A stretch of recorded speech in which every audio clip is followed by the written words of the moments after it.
criação da agência hoje, ela conta com computadores Macintosh. Então, todas as pessoas da criação trabalham hoje com computadores Macintosh. Qual que é a diferença disso com um computador convencional, computador normal? A diferença para a arte, aqueles programas que a gente usa, como Illustrator, Photoshop, a agência ativa já há algum tempo não usa mais, por exemplo, o CorelDRAW.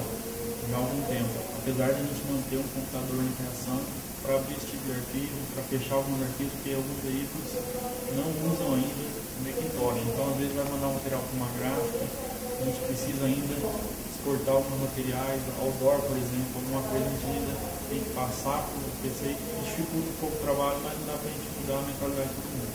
Mas aqui na nossa agência, na agência ativa, há algum tempo a gente já tem usado a iMac e Mac Mini, que são computadores direcionados para arte. Então, hoje na criação, nós temos um iMac de 24 polegadas, dois iMac de 20 polegadas, temos também Mac Minis. Então, são computadores que ainda usam monitores de PC, mas que são computadores também da Macintosh. Há algum tempo também, na agência, a gente tem usado os novos tablets, que é uma caneta em forma de mouse, que a gente pode utilizar para a criação.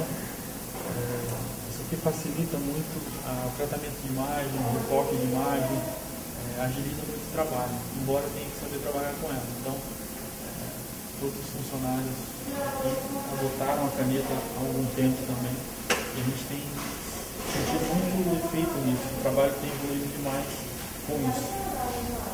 Então é isso.